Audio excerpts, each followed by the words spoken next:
It's your boy Drumma Boy, aka D-Boy Fresh, man. Live at the Music Made Me TuneCore A3C Festival, man. We beneficial. Man, A3C is always dope, man. It's like a big family reunion, a lot of shows, a lot of performances, a lot of panels, a good moment to network, politic, you know what I mean? Plug and play, you know what I mean? Make things happen and bump into some money that you didn't think you would see. My career in the music industry kind of was motivated a lot by my older brother, man, R.I.P. Insane Wayne. That was like a motivation and inspiration for me and kind of paved the way and allowed me to get past a lot of hurdles, and you know, like a lot of things I didn't have to go through because of him. He was already in the game. He was already dominant, producing, and had networks and relationships with a lot of people that were beneficial to me, such as the Jazzy Fays and the Noonies, and you know, going to Atlanta and whatnot. It was easy because I had big bro Jazzy Faye as well as my big bro Insane. So just coming into the music industry, I was just prepared. I always had a lot of beats, and I always went to like the beauty salons, the barbershops, the malls, and just going any and everywhere I could to bump into people, network with people, and let them hear my music. And for me, it was just all about clientele and people who like my music, if they were willing to pay for it. When I bumped into a cat by the name of Yo Gotti, I bumped into Gotti like 15, and he gave me $5,000 for like 10 beats. And I remember just doing those beats for Life album when he was a part of Inevitable Entertainment before CMG. I remember getting a call from Pastor Troy like, man, I need some beats like what you doing for Gotti. And one of the biggest songs that I did for Pastor Troy was Make 'Em Get That Money Right. Make 'Em Get That Money Right. Just a hustler's anthem, a strip club anthem. A lot of the strippers dance to it.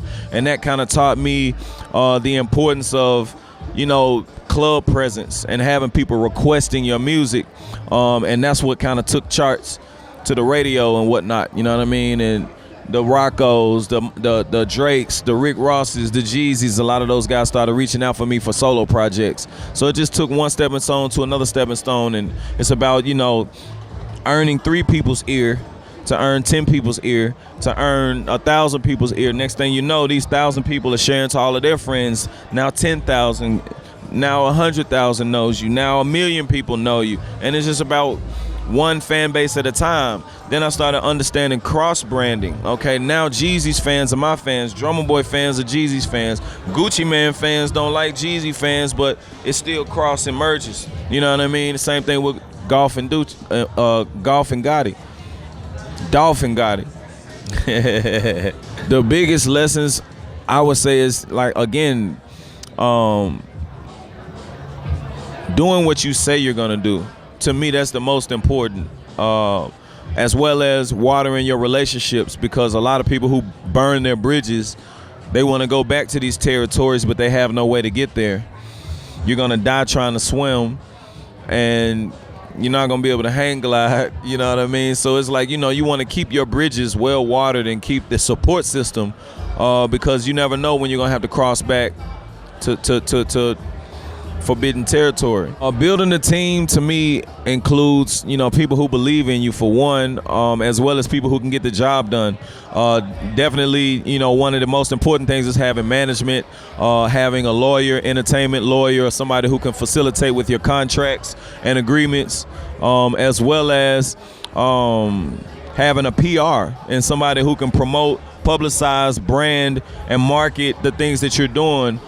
Because you might be doing some really great things. You might be making some really huge placements, but if the world doesn't know about it, you might be on the biggest album, but if the world doesn't know about it, if your fans don't know about it, if they can't prepare for it or anticipate it, then you lose that interest. So to me, a lot of things came down to PR, branding, as well as management and law. And standing out is a part of branding, marketing, you know what I mean? How well you tap into your social media. Are you funny? You know, what is your personality like? We know what your artists and your music sound like, but what is the personality? You know, doing things that we can, you know, tap into, kind of like your character.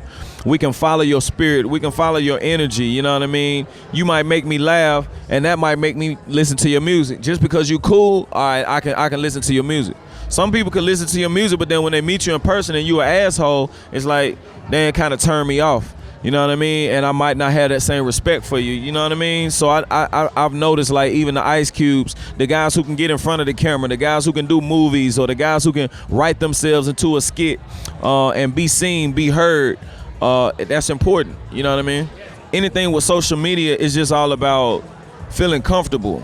And those people who are able to humiliate themselves in front of their family or a room full of people, you can just slide in the room and do Michael Jackson, ow, or James Brown, and just be silly and goofy.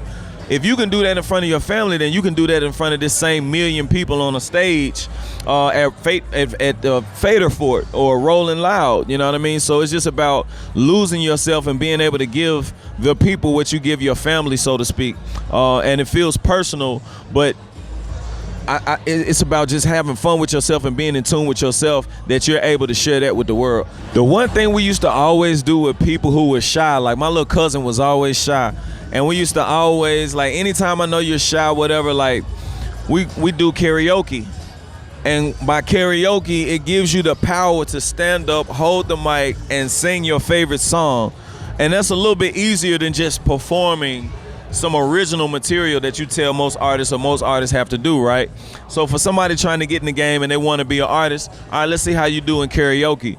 And you can pick whatever song that you want to pick, but that at least gives them the confidence to go through with it, right? So anybody's gonna sing their favorite song. That's easy. You know what I mean? When I tell you sing Star Spangled Banner, then you're like, oh, you know what I mean? But if I tell you, hey, sing your favorite song, your choice, you pick, go up on stage, and that at least gives you the initiative of what it feels like, as well as the power that you have, as well as how silly you sound singing this song, right? You know what I mean? And being able to laugh along and sing your way through it.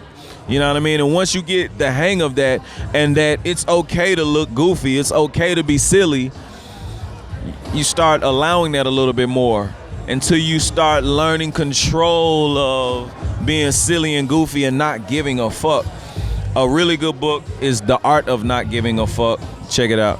Well, I found it very important just because I was a comedian. I'm always like being funny. I grew up under Will Smith, and you know what I mean? Just seeing him being able to humiliate himself. Any comedian that can make somebody laugh, or that they can tell their story or talk about their mom, their dad, their family, their son. Son might be goofy as fuck, right? Most dads want to be like, okay, my son's a beast. He's good in sports. He's this and that. Look, my son sucks.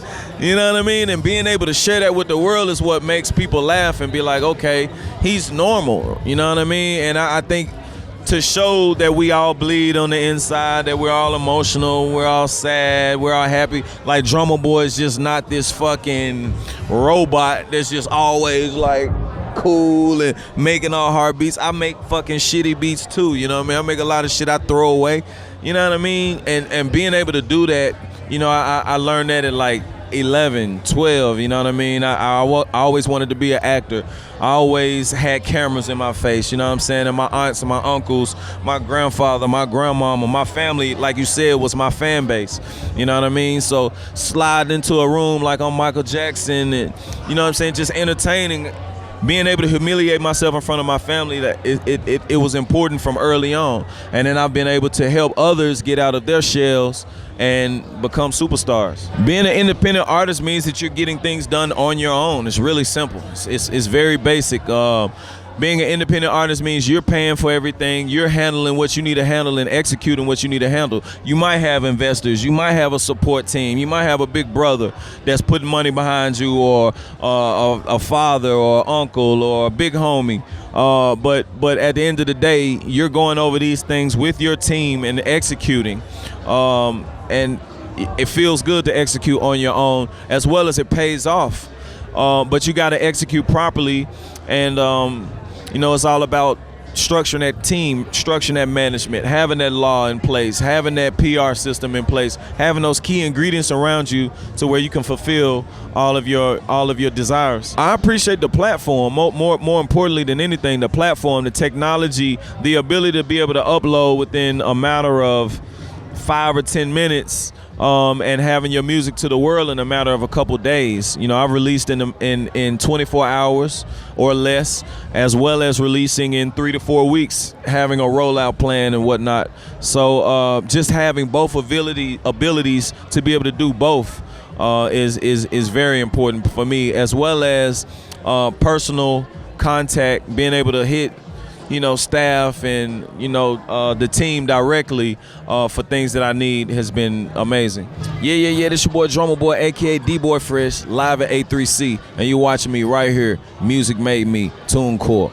We beneficial. Hey, yeah.